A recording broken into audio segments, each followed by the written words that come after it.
Hello students, good morning. Today I explain about this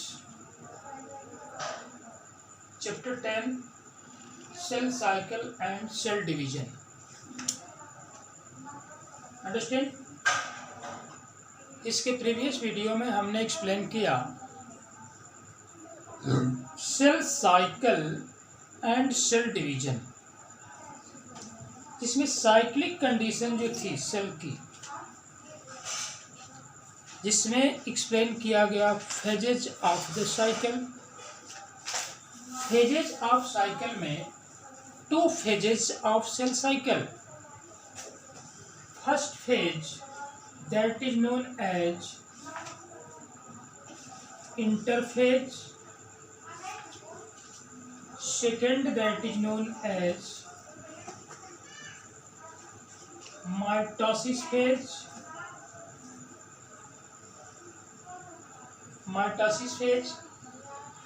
Interphase divided into three categories: G1 phase,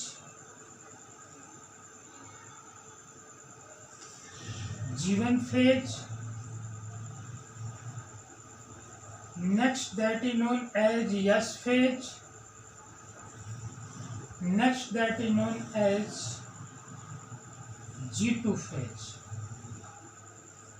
ये already क्या था, interphase की condition थी, जिसमें total time duration जो है 90%,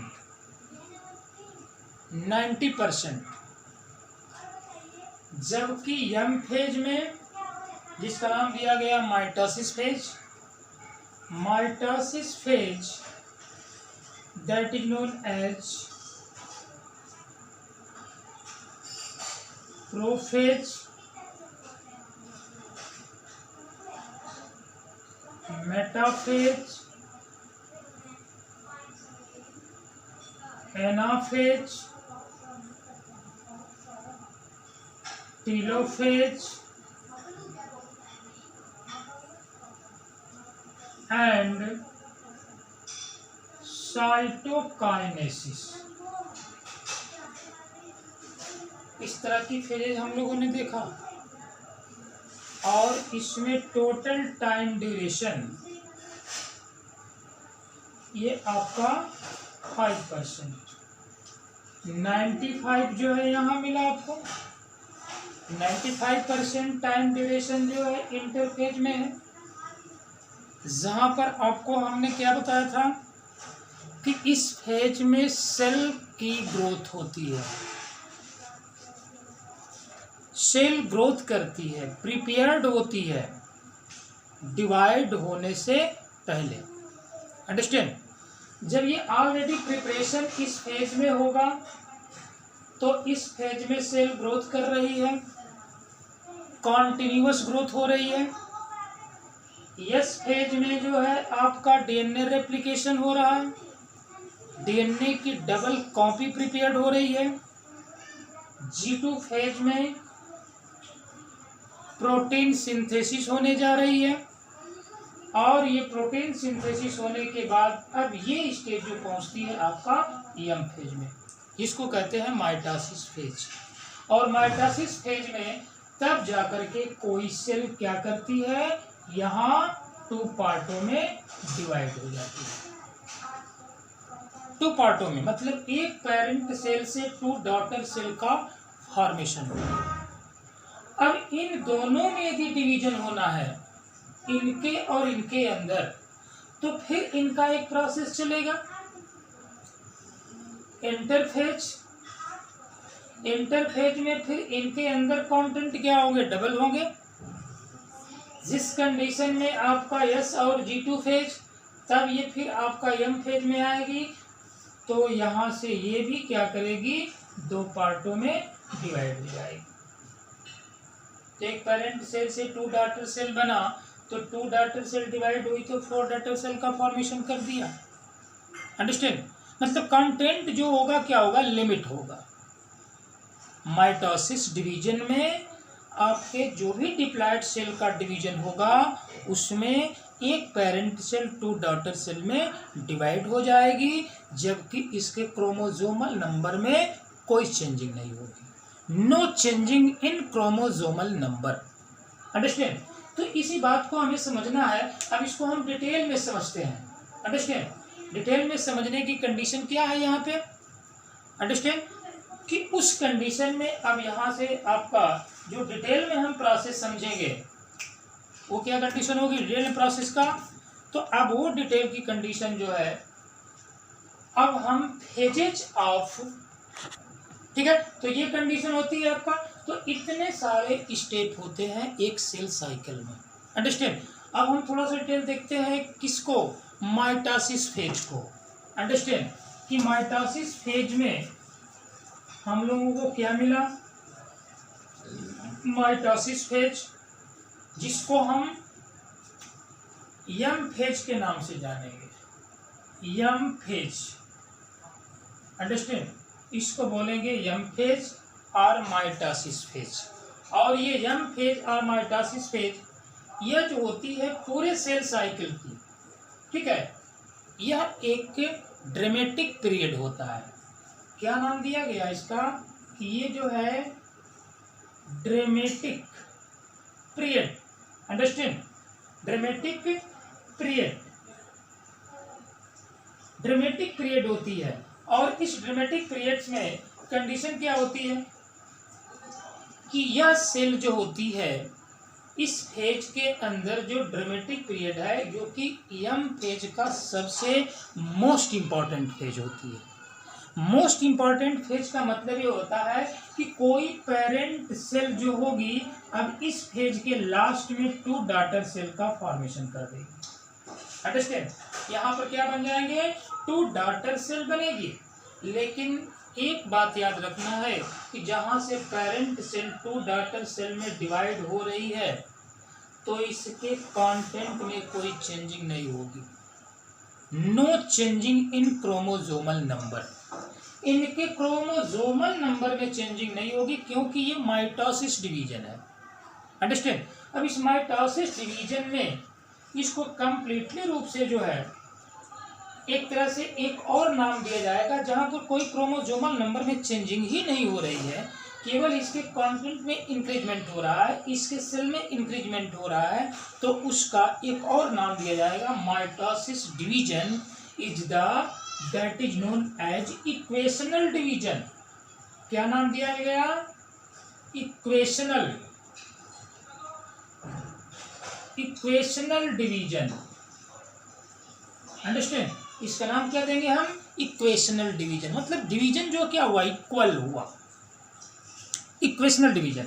इक्वेशनल डिवीजन के बाद की जो कंडीशन आती है, ठीक है, तो इसमें ये होता है कि यह एक जो होता है ऐसा डिवीजन है जो प्रोग्रेसिव प्रोसेस होता है इसमें। अंडरस्टैंड? तीसरा पॉइंट क्या हमें मिल रहा है, progressive, progressive process, progressive process. Progressive process का मतलब कि ये कंटिन्यू चलता रहेगा। अंडरस्टैंड? ये कंडीशन क्या होगी, कंटिन्यू ये चलती रहेगी। इसलिए mitosis division is the dramatic period of the most important period in the mitosis phase. Understand? Mitosis phase is the type of the equational division. Understand? इसको इक्वेशनल डिवीजन क्यों कहा गया, इक्वेशनल डिवीजन इस base पे कहा गया कि इसके क्रोमोसोमल नंबर में कोई चेंजिंग नहीं आएगी। जो पेरेंट सेल में क्रोमोसोमल नंबर यदि 2n है तो इसके डॉटर सेल में भी क्रोमोसोमल नंबर कैसा होगा, 2n ही होगा। ठीक है, इसलिए इसको इक्वेशनल डिवीजन नाम दिया गया। अंडरस्टैंड? दूसरी कंडीशन है कि यह डिवीजन जो होता है प्रोग्रेसिव प्रोसेस होता है, प्रोग्रेसिव प्रोसेस। और प्रोग्रेसिव प्रोसेस का मतलब क्या हुआ कि इनमें जो डिवीजन होगा ये कॉन्टिन्यूअस चलता रहेगा। अंडरस्टैंड? कॉन्टिन्यूअस चलता रहेगा। सेल को ग्रोथ करानी है तब भी इसमें डिवीजन होना है, कोई सेल डैमेज कर रही है, कोई सेल रीजनरेट करना है, किसी सेल को डेड करना है तो डेड करते समय, इंजर्ड होते समय उनको रिपेयरिंग करना है तो सेल का डिवीजन होना है। और वो सेल का डिवीजन किस तरह का डिवीजन होना है, माइटोसिस डिवीजन होना है। अंडरस्टैंड। तो इस तरह की कंडीशन है कि इसको हम कहेंगे प्रोग्रेसिव प्रोसेस। इक्वेशनल डिवीजन और mitosis division is the progressive process. Understand. Progressive process है, ऑलरेडी क्या होगा, इसमें प्रोग्रेस होगा। अंडरस्टैंड। तो प्रोग्रेसिव प्रोसेस है। तो अब इस बेस पर अंडरस्टैंड, ये क्लियर कट ये कहा जाए, बहुत ही वेरी क्लियर कट है ये कि प्रोग्रेसिव प्रोसेस होगा, कंटिन्यूअस डिवाइड करेगी ये। अंडरस्टैंड। अब दूसरी कंडीशन ये क्या मिल रही है आपको, दूसरी कंडीशन में आपको ये मिलेगा कि इसके बेस पर जो होता है इसको माइटोसिस डिवीजन को 4 स्टेजों में डिवाइड कर दिया गया। अब थोड़ा डिटेल देखते हैं कि माइटोसिस डिवीजन को 4 स्टेज, कितने स्टेज मिले, 4 स्टेज। और वो 4 स्टेज जो है कौन कौन से हैं, सबसे पहला स्टेज है प्रोफेज, प्रोफेज। उसके बाद जो है मेटाफेज, मेटाफेज की कंडीशन है। उसके बाद एनाफेज, एनाफेज, और लास्ट में जो कंडीशन आती है वो टीलोफेज की होती है, टीलोफेज। अंडरस्टैंड। 4 स्टेप होता है, prophase, metaphase, anaphase, telophase. Understand. तो प्रोफेज में क्या होगा भाई, क्योंकि प्रोफेज जो है कौन सी स्टेज होती है, यस स्टेज और G2 स्टेज के बाद की जो कंडीशन आती है वो आपका माइटोसिस फेज, और माइटोसिस फेज की फर्स्ट स्टेज जो होती है प्रोफेज की होती है। अंडरस्टैंड। और इस प्रोफेज में कौन कौन से इवेंट होते हैं, मेटाफेज में कौन कौन से इवेंट होते हैं, एनाफेज में कौन कौन से इवेंट होते हैं, टीलोफेज में कौन कौन से इवेंट होते हैं, इनमें होने वाले इवेंट्स को पढ़ना है, कौन कौन सी घटनाएं हो रही है इसके अंदर। अंडरस्टैंड। तो हम आज जो है 2 पॉइंट के बारे में इसको हम एक्सप्लेन करेंगे, prophase and metaphase. Understand. Prophase and metaphase. तो सबसे पहले हम लोग देखते हैं कि प्रोफेज की कंडीशन क्या हो रही है। प्रोफेज में यहाँ पे हमने हेडिंग दे दिया first point prophase, prophase. Understand. अब इस प्रोफेज में कंडीशन क्या होती है कि कोई एक सेल है, अंडरस्टैंड, और यह जो है प्रोफेज की कंडीशन क्या है कि यह जो है यस एंड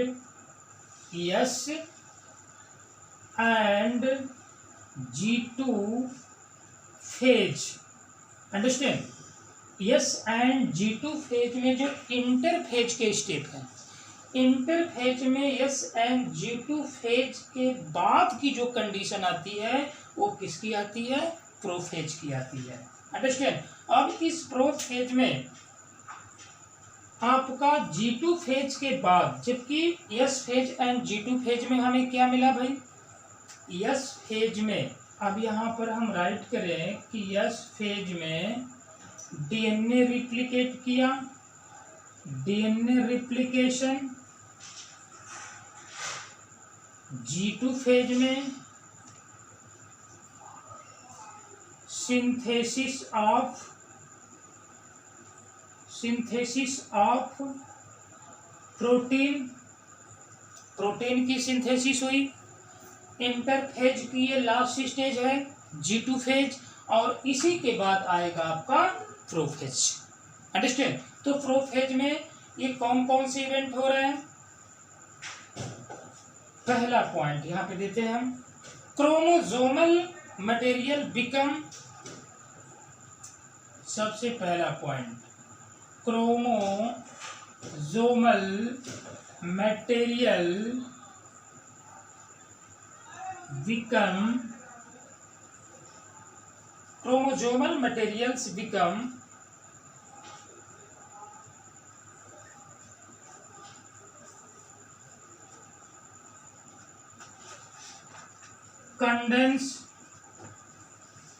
कंडेंस हो जाएंगे।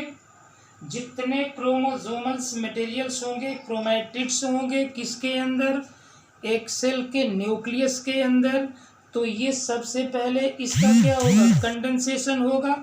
अंडरस्टैंड। कंडेंसेशन के कंडीशन के बाद इसमें जो दूसरा पॉइंट होगा, इसमें आपका डीएनए, मतलब ये क्या कंडीशन होगी, डीएनए में जो है ये रिप्लिकेशन हो करके, रिप्लिकेशन के बाद ये डबल होंगे, डबल हो जाएंगे, क्योंकि ये डबल की कंडीशन डीएनए के रिप्लिकेशन की तो आपके सिंथेसिस फेज में ही हो गई, ये डबल इसके कंटेंट बन गए। अंडरस्टैंड। और डबल कंटेंट बनने के बाद की जो कंडीशन होगी, यस से जो इंटरफेज का यस फेज है, तो यस फेज में भी क्या होगा, ये डीएनए का रिप्लिकेशन होगा, न G1 में होगा और न G2 में होगा। तो पूरे इंटरफेज में डीएनए का रिप्लिकेशन किस स्टेज में होगा, यस फेज में, यस स्टेज में होगा। अंडरस्टैंड। यस फेज में डीएनए रिप्लिकेट करके डबल कॉपी बना लेगा। अंडरस्टैंड। यदि आपके यस फेज के पहले जो है उस सेल के अंदर आपका 2C था, तो जब ये रिप्लिकेट करेगा तो ये बना लेगा आपका 4C। बस यही कंडीशन होती है। लेकिन क्रोमोसोमल नंबर में कोई चेंजिंग नहीं है। इसको मैं बार बार इसलिए बता रहा हूं कि माइटोसिस डिवीजन में क्रोमोसोमल नंबर में कोई चेंजिंग नहीं होती है, सेल केवल डिवाइड होकर के इंक्रीज करती है। अंडरस्टैंड। तो प्रोफेज में आपका क्रोमोसोमल मटेरियल्स जो क्या होंगे, कंडेंस हो जाएंगे। यस फेज में डीएनए रिप्लिकेशन जो होता है ये होके करेगा डबल हो जाएगा। दूसरी कंडीशन होती है कि डबल होने के बाद अब इसके प्रोफेज में जो कैरेक्टरिस्टिक इवेंट्स मिलते हैं, किसमें, प्रोफेज के अंदर। अंडरस्टैंड। प्रोफेज के अंदर जो कैरेक्टरिस्टिक इवेंट्स मिलते हैं, वो कैरेक्टरिस्टिक इवेंट्स जो होते हैं, सबसे पहला इवेंट्स, इसमें 2 इवेंट्स मिलेंगे सबसे इंपॉर्टेंट। कौन कौन, पूरे प्रोफेज की कंडीशन में कौन कौन से इवेंट मिलेंगे। सबसे पहला इवेंट्स मिलेगा, next first point, chromosomal material, chromosomal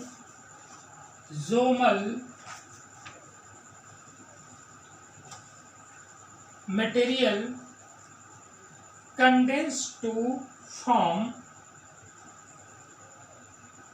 condense to form compact, क्या हो जाएंगे, कंपैक्ट हो गए। Understand. Compact mitosis, compact mitosis, mitosis chromosome. Understand. Chromosome मतलब ये कंपैक्ट हो जाएंगे, एक दूसरे से कंपैक्ट होंगे और कंपैक्ट हो करके ये बनाएंगे माइटोटिक क्रोमोसोम। अंडरस्टैंड। अब ये माइटोटिक क्रोमोसोम बना लिया, तो chromosome are seen to be composed of 2 chromatids, composed of 2 chromatids। अंडरस्टैंड। अब ये क्रोमैटिड्स में चेंज कर गए। क्रोमोसोमस माइटोसिस, क्रोमोसोम जो है एक दूसरे से कंपोज्ड हो गए और कंपोज्ड होकर के 2 क्रोमैटिड्स का फॉर्मेशन कर लिया। अंडरस्टैंड। अब जब ये 2 क्रोमैटिड्स का फॉर्मेशन करेगा तो इसको एक क्रोमैटिड्स दूसरे क्रोमैटिड्स से अटैच कर जाएंगे। अटैचमेंट ऑफ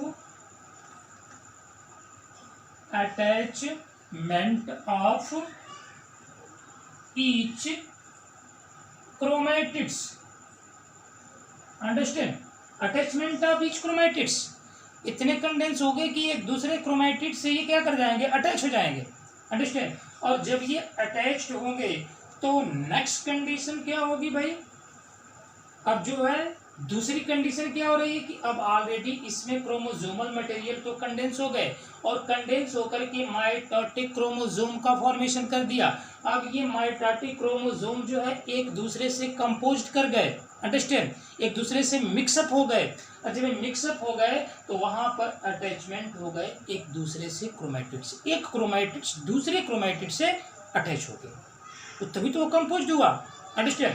और जब ये अटैच्ड होंगे तो कंडीशन क्या होगी यहाँ पर कि अब इनको अटैचमेंट के बाद क्रोमोसोम का, अंडरस्टैंड, जो भी अटैचमेंट हुआ तो इसमें असेंबली ऑफ नेक्स्ट कंडीशन है assembly of mitotic spindle. Understand, spindle दो कंडीशन बताया था मैंने कि यस फेज में और G2 फेज में दो कंडीशन होती है कि यस फेज में उधर जो है रिप्लिकेशन हो रहा है डीएनए का, तो उसी न्यूक्लियस के अंदर, उसी सेल के अंदर, न्यूक्लियस के बाहर साइटोप्लाज्म में सेंट्रियोल के अंदर भी डिवीजन हो रहा है, सेंट्रियोल इधर डिवाइड हो रही है, अंडरस्टैंड, डबल कॉपी बना रही है, तो उधर डीएनए भी क्या कर रहा है आपका डबल कॉपी बना रहा है, दोनों प्रोसेस एक साथ चलते हैं। तो वही बात कर रहा है कि symbols of the mitotic spindle fibre बनेंगे, अंडरस्टैंड। अब स्पिंडल फाइबर बनने जा रहा है और स्पिंडल फाइबर को बनाने में हेल्प कौन करेगा भाई? स्पिंडल फाइबर को बनाने में जो हेल्प करेगा वो आपका प्रोटीनेशियस कंपोनेंट होगा, प्रोटीनेशियस कंपोनेंट होगा, अंडरस्टैंड। क्या होगा? प्रोटीनेशियस कंपोनेंट हेल्प करेगा कहाँ? साइटोप्लाज्म में जो प्रेजेंट है, अंडरस्टैंड। साइटोप्लाज्म के अंदर जो प्रोटीनेशियस कंपोनेंट्स है वो कंपोनेंट्स क्या करेगा? स्पिंडल फाइबर को बनाने में हेल्प कर देगा, अंडरस्टैंड। जब ये स्पिंडल फाइबर बन जाएंगे तो लास्ट में क्या कंडीशन होगी भाई? माइटोसिस के प्रोफेज के स्टेज में लास्ट में क्या कंडीशन होती है? End of prophase. अब देखिए जो कि सबसे मेमोराइज पॉइंट है, end of prophase, end of prophase, understand. Prophase के लास्ट में क्या होने वाला है? अब देखिए एक एक पॉइंट आप लोग देखते चलिए, अंडरस्टैंड, कि सबसे पहले क्या होगा? जब ये प्रोफेज का एंड होगा, लास्ट कंडीशन होगी, ठीक है, तो वहां पर जो होगा जितने क्रोमैटिड्स होंगे अंडर माइक्रोस्कोप से आप विजुअल कर सकते हैं, उसको आइडेंटिफाई कर सकते हैं, अंडरस्टैंड, देख सकते हैं, क्योंकि कंडेंस हो गया ना। और जब कंडेंस हो गया तो वो थिक बन गया, थिक।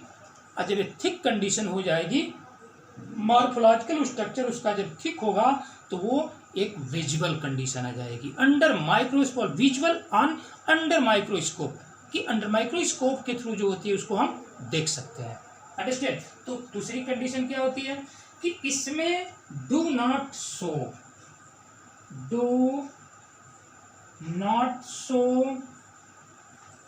Golgi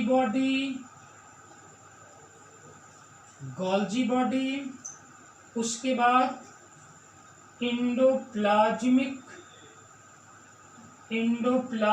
reticulum, nucleolus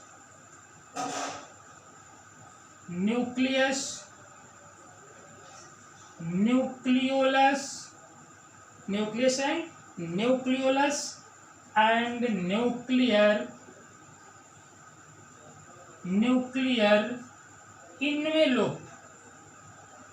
इन्वेलोप। ये क्या कर जाएंगे? सब ये डिजेनरेट कर जाएंगे, अंडरस्टैंड, कि यहाँ पर जो होगा कोई चीज दिखेगी नहीं जो गोल्जी बॉडी में शो होगी, और ना एंडोप्लाज्मिक रेटिकुलम देखने को मिलेगी, न्यूक्लियस देखने को मिलेगा, और ना ही न्यूक्लियस, और ना ही कोई न्यूक्लियर इन्वेलप। कोई चीजें जो होती है, कोई भी कंटेंट जो न्यूक्लियस के अंदर है, ये सारी चीजें डिसअपीयर हो जाएंगी, डिसअपीयर हो गई, अंडरस्टैंड। कभी कंडीशन आ गई? प्रोफेज के लास्ट में कंडीशन आ गई, अंडरस्टैंड। अब थोड़ा इसको स्ट्रक्चर से हम लोग देख लेते हैं, अंडरस्टैंड, कि स्ट्रक्चर क्या होता है इसका भाई। स्ट्रक्चर में अंडरस्टैंड, इसमें अर्ली प्रोफेज की मतलब प्रोफेज के प्राइमरी स्टेज जो है, प्रोफेज के प्राइमरी स्टेज में, अब देखिए मान लीजिए कि ये आपका जो है सेल है, और सेल के अंदर क्या प्रेजेंट है? ये न्यूक्लियस, ये सेल है और ये है न्यूक्लियस, अंडरस्टैंड।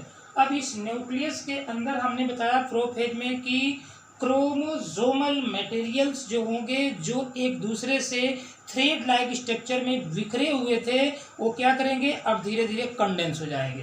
प्राइमरी स्टेज में जो प्रोफेज के पहले की जो कंडीशन थी वो क्या थी? ये न्यूक्लियस है, तो यहाँ पर इस तरह की कंडीशन जो है, इस तरह में आपका क्या है कि ये जो है क्रोमैटिड्स ये एक तरह से बिखरे हुए हैं। अंडरस्टैंड? जब ये आपका अर्ली प्रोफेज की जो कंडीशन आएगी तो अब ये आपके क्रोमोसोमल मटेरियल से क्या होंगे, अब ये कंडीशन होगी कि ये आपका जो है इस कंडीशन में ये एक दूसरे से कंपैक्ट हो करके अब क्या कंडीशन होगी कि अब यहाँ से ये थिक बन जाएंगे। अंडरस्टैंड?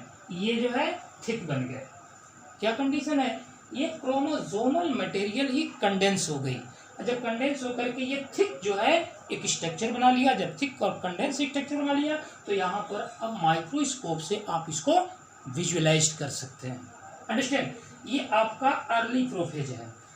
अब ये अर्ली प्रोफेज में अब यहाँ पर जो है न्यूक्लियस भी क्या करने लगती है, nuclear membrane is also ruptured. ये क्या करेगी, अब ये न्यूक्लियर मेम्ब्रेन जो है रप्चर होने लगेगी, टूटने लगेगी, ब्रेक होने लगेगी। अंडरस्टैंड? जब यही कंडीशन आपका जो है क्या होगा कि अब ये आपका लेट प्रोफेज की कंडीशन आएगी, लेट प्रोफेज। अंडरस्टैंड? तो लेट प्रोफेज में अब ये क्या हो गया भाई, अब ये कंप्लीटली रूप से जो है न्यूक्लियर मेम्ब्रेन क्या कर गई, ये ब्रेक हो गई। अंडरस्टैंड? अब ये क्या कर गई, ब्रेक कर गई। अंडरस्टैंड? ब्रेक कर गई। अंडरस्टैंड? यहाँ पर क्या हो गया, अब स्टार्ट हुई ब्रेक करना और यहाँ कंप्लीटली रूप से ब्रेक कर गई। अंडरस्टैंड? और जब ये ब्रेक हुई तो उस कंडीशन में अब ये क्रोमोसोम क्या करेंगे, एक दूसरे से जो है ये आपका पेयर बनाने लगेंगे। अंडरस्टैंड? ये कंडीशन होगी, ये आपका जो है ये पेयर बनाएंगे। अंडरस्टैंड? पेयर बना लिए। अब ये कंडेंस हो गए तो अब यहाँ क्या कि एक दूसरे से अब ये डिटैच होकर के अब ये पेयरिंग बना लिए। अंडरस्टैंड? ये कंडीशन होगी आपका लेट प्रोफेज। ये अर्ली प्रोफेज है, अर्ली प्रोफेज, तो ये क्या है, late prophase. Understand? Late prophase की कंडीशन हो गई और लेट प्रोफेज में क्या मिला कि क्रोमैटिड्स जो है कंडेंस होकर अब धीरे धीरे एक दूसरे से डिटैच हो गए और इनके बीच में जो है सेंट्रोमियर। अंडरस्टैंड? इनके बीच में क्या कंडीशन हो गई, ये सेंट्रोमियर की हो गई और सेंट्रोमियर से अटैच हो गई। अंडरस्टैंड? ये लेट प्रोफेज की कंडीशन है। मतलब क्या हो गया, न्यूक्लियर मेम्ब्रेन रप्चर कर गई, गोल्जी बॉडी डिसअपीयर हो गई, एंडोप्लाज्मिक रेटिकुलम डिसअपीयर हो गई, न्यूक्लियोलस या न्यूक्लियस डिसअपीयर हो गया, न्यूक्लियर इन्वेलप भी डिसअपीयर हो गया। अंडरस्टैंड? तो अभी क्या कर जाएंगे, अभी फ्री हो जाएंगे। अंडरस्टैंड? फ्री होने के बाद कि जब यहाँ पर पेयरिंग बना लिया इन्होंने, किसने, क्रोमैटिड्स ने। अंडरस्टैंड? अब ये चेंज हो जाएंगे क्रोमोसोम में। अंडरस्टैंड? और जब ये क्रोमैटिड्स में क्रोमोसोम में चेंज होंगे तो वहां पर क्या होगा कि अब जो है एक दूसरे से सेंट्रोमियर के द्वारा जुड़ जाएगी। जैसे मान लीजिए यहाँ से थोड़ा सा हम निकालते हैं इसको। अंडरस्टैंड?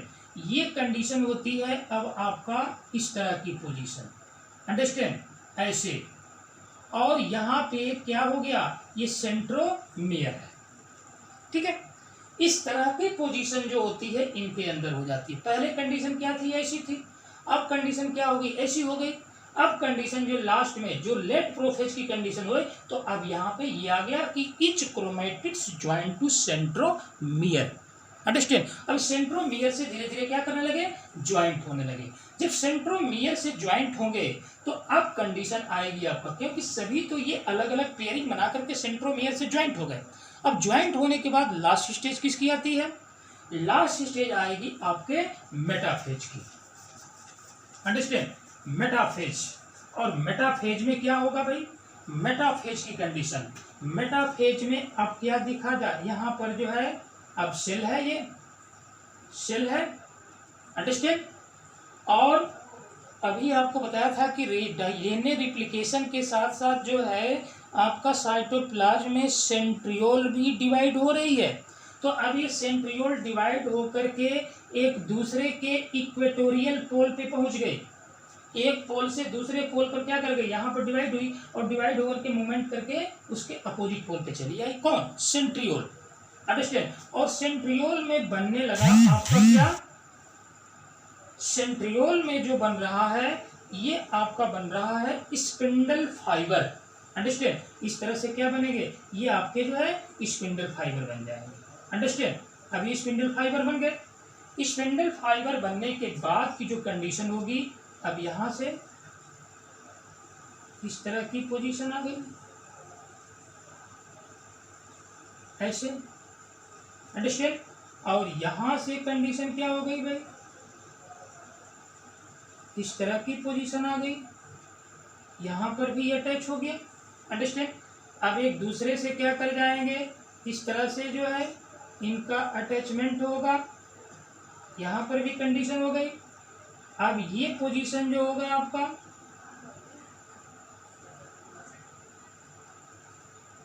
यहां पर भी जो अटैचमेंट हो गया सेंट्रोमियर से। अब इनमें जो स्पिंडल फाइबर जो निकलेगा, समझिए थोड़ा, स्पिंडल फाइबर जो यहां से निकलेगा, जिसको हम एस्ट्रल रे कहेंगे। एस्ट्रल रे ऑलरेडी जो फाइबर्स लाइक स्ट्रक्चर होता है, और इसको बनाने में हेल्प कौन करेगा, प्रोटीनेशियस कंपोनेंट्स करेंगे। अंडरस्टैंड। तो अब यहां से एस्ट्रल रे बनी और आकर के इसे क्या कर गई, अटैच हो गई। ये यहां से अटैच हो गई, और यहां से ये अटैच हो गई, और ये इससे अटैच हो गई। मतलब स्पिंडल फाइबर की जो कंडीशन है, ये आकर के आपके क्रोमैटिड्स के जहां पर जो पेयर के रूप में ये जुड़े हुए हैं, और किससे जुड़े हुए हैं, सेंट्रोमियर से जुड़े हुए हैं। अब यहां देखा जाए इस तरह की पोजीशन ऐसे, तो यहां पर क्या कंडीशन मिलेगी भाई, सेंट्रोमियर मिलेगा। सेंट्रोमियर। अंडरस्टैंड। एक जो है सिस्टर क्रोमैटिड्स ये है, तो एक सिस्टर क्रोमैटिड्स ये है। अंडरस्टैंड। अब each sister chromatids join to each other with the help of centromere। Understand. और सेंट्रोमियर से यहाँ पे क्या होगा, एक डिस्क लाइक प्लेट्स बन जाएगी, जिसको हम कहेंगे काइनेटोकोर। ठीक है। इसका नाम जो है, ये सेंट्रोमियर है, तो इसका नाम क्या है, काइनेटोकोर। अंडरस्टैंड। काइनेटोकोर। अंडरस्टैंड। ये काइनेटोकोर है। तो अब ये जो स्पिंडल फाइबर है सेंट्रियोल का, तो ये स्पिंडल फाइबर जाकर के किसके, सिस्टर क्रोमैटिड्स के इस काइनेटोकोर से अटैच हो गया। यहाँ भी अटैच हो गया, इधर भी अटैच हो गया। ठीक है। और जब ये अटैच होगा तो दूसरी कंडीशन क्या होगी, क्योंकि इसमें तो एक तरह से क्या हुए हैं, ये क्रोमैटिड्स एक दूसरे से इस तरह से इधर उधर बिखरे हुए हैं, एक अनमैनर्ड में। अंडरस्टैंड। लेकिन जब कंडीशन नेक्स्ट आएगी, अंडरस्टैंड, जो नेक्स्ट कंडीशन आ रही है, ठीक है, मेटाफेज की। अंडरस्टैंड। तो मेटाफेज की कंडीशन में अब यहां से हम क्या करें, इसको जो है सेंट्रियोल, और यहाँ भी सेंट्रियोल, ये आपका जो है एस्ट्रल रे है, यहाँ भी आपका क्या है, ए एस्ट्रल रे है। अंडरस्टैंड। अब यहाँ से जो है ये आकर के क्या कर जाएंगे, एक दूसरे से अब ये अटैच हो जाएंगे। अंडरस्टैंड। यहाँ से जो है अब आकर के ये इक्वेटोरियल पोल पे ये अटैच हो गए। अंडरस्टैंड। जहाँ पे centromere, A B centromere, A B centromere, इस कंडीशन में ऐसे और ऐसे, तो यहाँ पर भी ऐसे और ऐसे। ठीक है। तो इसमें जहाँ पर इक्वेटर पे आकर के कलेक्शन हुआ है इनका, किनका, क्रोमैटिड्स का, जितने क्रोमैटिड्स इधर उधर स्केटर्ड थे, तो यहाँ पर आकर के, क्योंकि एस्ट्रल रे से जो स्पिंडल फाइबर की ओरिजिन हो रही है, अब ये स्पिंडल फाइबर क्या कर रहा है, इसके जो है काइनेटोकोर से अटैच हुआ, और अटैच होकर के सबको एक प्लेट पर अटैच कर दिया, इक्वेटर पर अटैच कर दिया। और जब ये इक्वेटर पर अटैच कर दिया, तो इसी का नाम देते हैं हम क्या, मेटाफेज प्लेट। अंडरस्टैंड। क्या नाम देंगे इसका, मेटाफेज प्लेट। ठीक है। अब इस मेटाफेज प्लेट का जब फॉर्मेशन हो गया, मतलब कि जितने क्रोमैटिड्स थे ये जो है अट्रैक्ट हो करके कहाँ चले गए, सेल के इक्वेटर पे चले गए, और इक्वेटर पर जाकर के एक जो है इनका एक मैनर में अरेंजमेंट हो गया। ठीक है। जब एक मैनर में अरेंजमेंट हो गया, तो उसी पॉइंट का नाम देंगे हम मेटाफेज प्लेट। और इस मेटाफेज प्लेट में जो सबसे इंपॉर्टेंट जो कैरेक्टरिस्टिक होता है, जो 1 मार्क से क्वेश्चन आता है, कि वह कौन सी जो है माइटोसिस डिवीजन की कौन सी स्टेज है जिसमें क्रोमोसोम का मॉर्फोलॉजिकल स्ट्रक्चर हम आइडेंटिफाई कर सकते हैं। तो वही फेज है आपका कौन कौन, मेटाफेज, न प्रोफेज, न टीलोफेज, न एनाफेज, किसमें, मेटाफेज में। मेटाफेज में ये क्रोमेटिड्स ऑलरेडी विजुअल हो जाते हैं और विजुअल होने के साथ साथ इनके मॉर्फोलॉजिकल स्ट्रक्चर को आइडेंटिफाई या एनालिसिस कर सकते हैं। ठीक है, यही एक स्टेज है जिसका नाम है मेटाफेज स्टेज। अंडरस्टैंड। अब मेटाफेज स्टेज के बाद कंडीशन आती है आपका एनाफेज एंड टीलोफेज। ठीक है, तो एनाफेज एंड टीलोफेज के बाद जो होता है तब जाकर के ये दो पार्टों में डिवाइड होगा। इन दोनों स्टेज को अब नेक्स्ट डे में हम आपको एक्सप्लेन करेंगे। Thank you students, bye.